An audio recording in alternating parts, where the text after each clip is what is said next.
Bonjour! À votre avis, qu'est-ce que représente l'éveil aux langues? Des activités proposant des langues connues, inconnues, n'ayant pas pour but l'apprentissage de toutes ces langues? Observons ensemble. Vous allez écouter des phrases, ok, dans beaucoup de langues, ok. Vous allez écouter une fois, ça va? Et vous devez me dire ce que vous entendez, c'est quoi? Quelle langue? Est-ce qu'il y a le français? Voilà. 1, 2, 3. wohnen in Brüssel. Anna عايشة في بروسل. أعيش بمصر. J'habite à Bruxelles. Hein. ينفذ بروكسل. Я живу в Брюсселе. Bruxelles. بسكن في بروكسل. I live in Brussels. من بروكسل من تحتي. Я живу в Брюсселе. Qu'est-ce que vous avez entendu? Tout le monde disait j'habite à Bruxelles? Oui. Vous êtes sûr, hein? Oui. Oui? Ok, ça va. Et ça c'était quoi? En anglais? Я живу в Брюсселе. Et ça c'est quoi? Русский. En russe. أنا عايشة ببروكسل. Et ça, qu'est-ce que c'est? C'est un arabe? Il y avait combien de langues? 5, 6. 8? 10, 8. Bon, est-ce que vous avez entendu le français? Oui. Combien de fois vous l'avez entendu? La dernière 2 fois? Les autres? 2 fois? Oui. Peut-être. Peut-être. On va réécouter, ok? Qu'est-ce que vous avez vu? Les apprenants puisent dans leur savoir sur les langues, partagent ce qu'ils, elles connaissent et reconnaissent. 2 faits intéressants dans cet extrait. 5 langues émergent spontanément. Toutes ces langues sont officielles et ou internationales. 3 langues sur 5 ne sont pas les langues premières des personnes qui les nomment, mais des langues de leur répertoire, apprises en dehors du cadre familial. Vous avez ici des cartes. Vous avez le numéro, ok, et le nom de la langue. Ce sont toutes les langues que vous entendez ici, ok. Il y a des langues que vous connaissez, il y a des langues que vous ne connaissez pas. Si vous ne connaissez pas, quand on a fini, vous demandez aux autres. Vous devez associer le numéro avec le nom de la langue, ok? Avec le nom de la langue. Ça va? Vous faites 4 groupes de 3, ok? Il y a une langue que on n'entend pas, d'accord?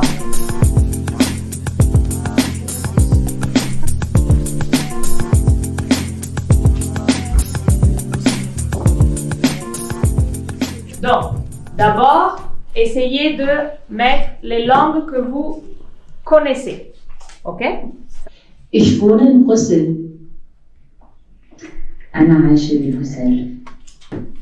Ça va? Vous avez trouvé combien de langues? Combien? 11. 11, c'est pas mal, bien. Lesquelles vous avez trouvé, Lipsine? Lesquelles? Numéro 1 c'est arabe. Numéro 1, c'est arabe? Non. Non? C'est Wolof. Non, je sais pas. Moi, je connais pas toutes les langues. C'est vous qui devez me dire. Qu'est-ce que vous avez vu? Les apprenants associent les langues qu'ils connaissent, reconnaissent, en s'appuyant sur les savoirs du groupe. On va voir ensemble. Écoutez, je vais m'arrêter à chaque fois. Hein. Ich wohne in Brüssel. Ça, c'est quelle langue? Bon, on laisse. Donc, numéro 1, on ne sait pas. Ok? Numéro 1, on ne sait pas. Écoutez. أنا عايشة في بروسل. Ça, c'est quelle langue? Numéro 2, arabe. Ok? أعيش بمصر. C'est arménien. Ah! Ok. Donc, numéro 3, c'est arménien.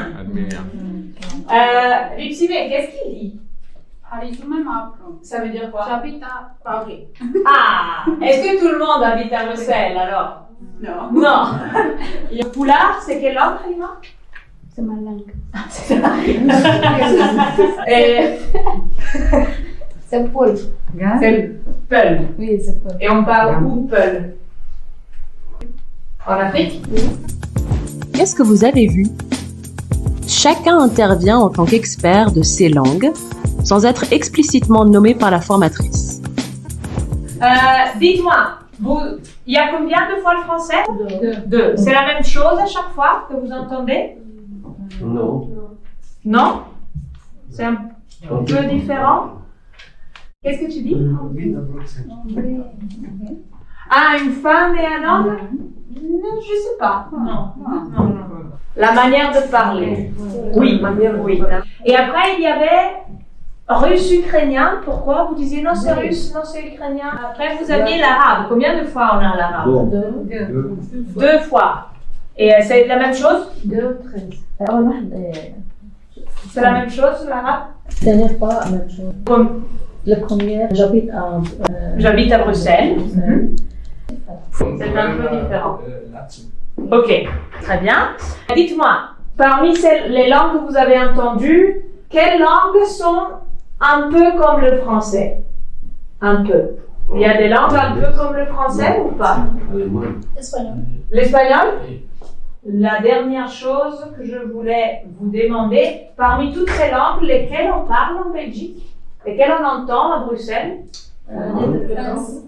Français et néerlandais. À Bruxelles. Ça va? Français et néerlandais. Mais, et en Belgique, quelle langue on entend? Français. Allemand. Voilà, donc, allemand? Anglais. Anglais, oui, on le parle. Beaucoup de personnes l'utilisent, mais ce n'est pas la langue. Ce n'est pas une langue officielle. Le français, la commune, la Oui. CS, la orange. Oui, dans les administrations, les C'est un commerces. restaurant anglais. Oui. Dans la vie, si vous ne parlez pas français, vous pouvez parler anglais, on vous comprend. C'est ça que tu sais, ça, n'est-ce pas? Oui. Très bien. Vous avez entendu l'allemand ici? Non. Oui? Le dernier, hein? Vous avez entendu l'allemand? Écoutez. Ich wohne in Brüssel. C'était le numéro 1. Le numéro 1, c'était de l'allemand. Oui. C'est une autre langue officielle en Belgique. C'était... Bravo, très bien. Qu'est-ce que vous avez vu? La formatrice accepte toutes les propositions faites par les apprenants, dans toutes les langues, même si elles ne parlent pas ces langues. Fait intéressant, les affirmations de la formatrice apparaissent pour confirmer ce que les apprenants disent. Sinon, elle questionne. Donc, l'éveil aux langues, c'est une démarche proposant des activités qui portent sur des langues connues ou inconnues. Le but est la mise en lien entre les langues et leurs locuteurs, et non pas l'apprentissage de toutes ces langues. Les apprenants sont en position de chercheurs et d'experts des savoirs. La formatrice questionne les apprenants, ne donne pas de réponse, accepte et montre de ne pas savoir.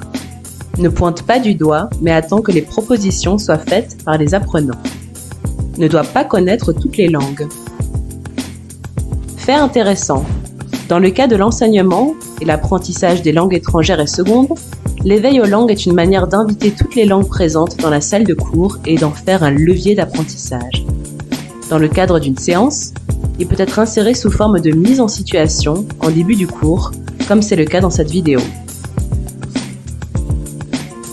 Avez-vous d'autres commentaires concernant l'éveil aux langues? Commentez la vidéo!